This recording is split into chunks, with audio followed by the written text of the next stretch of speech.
on nous envoie cette fois-ci du côté de Kindia, où le dépôt de la gare a été ravagé par un immense incendie entraînant des pertes. Notamment 200 millions de francs guinéens auraient été perdus dans cet incendie, Yacine. C'est quand même ce qui arrive très souvent. Mais vous savez, souvent on accuse EDG, mais il faut aussi qu'on revoie notre façon de faire, notre comportement dans certaines situations. Comment quelqu'un peut garder autant d'argent? Non, en fait, ils ont estimé le matériel. Et déjà, ils ont estimé ça? Oui, oui. D'accord, bien Ils ont joué, fait une estimation de tout ce qui a été fait. Ils ont fait, mais c'est bien joué. Alors, l'autre chose parce que moi j'ai vu beaucoup d'incendies, souvent tu vois, c'est une double phase. Oui. Soit, surtout dans ces ateliers. C'est un branchement clandestin. Tu vois les fils, tu jurerais que c'est un tombeau pour fils, tellement que les fils sont mal fichus. C'est des fils qui datent de 1800 peut-être. Alors, il faut qu'on revoie déjà ce branchement. Mais encore une fois, c'est un dégât que EDG doit nous expliquer, parce que quand ça arrive, en fait, quand il y a des incendies, souvent on nous dit non, il y a eu changement de tension ou non. En fait, EDG doit venir mener des investigations pour nous dire qu'est-ce qui s'est réellement passé, qu'est-ce qui a été à l'origine de cet incendie. Ce n'est que comme ça qu'on peut éviter que pareil cas se reproduisent.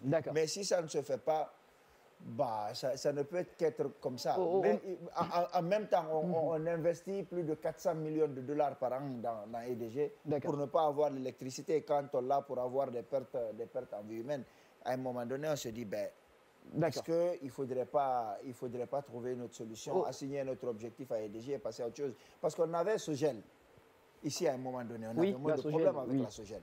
Il faut revoir ça. D'accord. Il faut revoir les personnes qui travaillent. Il n'y a pas de souci. Au même moment, les sapeurs-pompiers ont eu du mal à avoir accès au site. Est-ce que ça ne ramène pas le débat aujourd'hui de l'organisation des sites? Parce que dans d'autres pays, on fait en sorte que quand il y a un incendie, quand il y a des cas de force majeure, qu'on puisse avoir accès au site. On se souvient du cas de Madina quand il y avait eu incendie. Les sapeurs-pompiers ont galéré à pouvoir se frayer un chemin. Aujourd'hui, est-ce qu'on ne doit pas penser à toutes ces idées-là?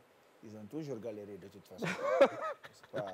Yacine, mais tu m'arrêtes. Ah, mais les sapeurs-pompiers ont toujours galéré. À un moment aussi, il n'y a pas de passage. Ici. Oh, Yacine, on ne va pas leur faire un mauvais procès. Je ne fais pas. Moi, j'ai posé une question, je n'ai rien dit. Ils sont sous-équipés. Ils sont aidés parfois par des sociétés privées.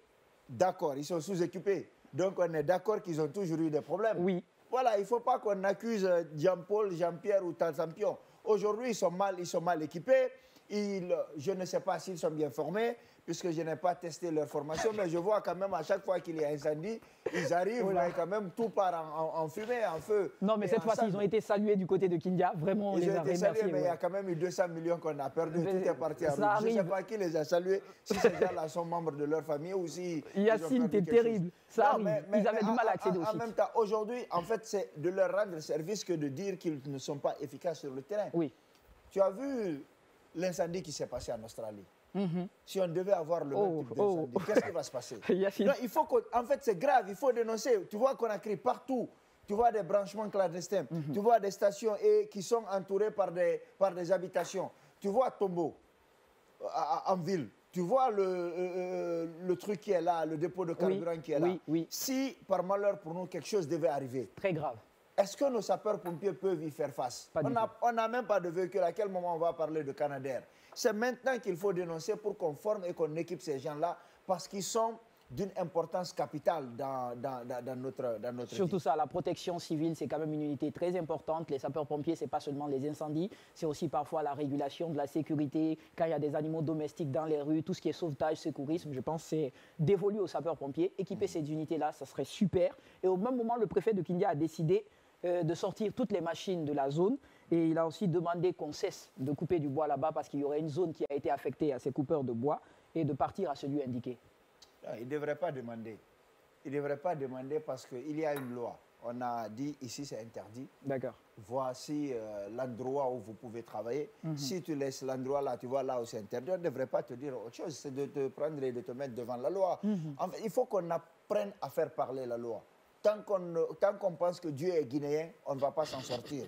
Il y a des lois, il faut les appliquer. Lorsque les gens ne font pas correctement le boulot, lorsqu'on leur interdit des choses et qu'ils décident de piétiner, ne leur faites rien.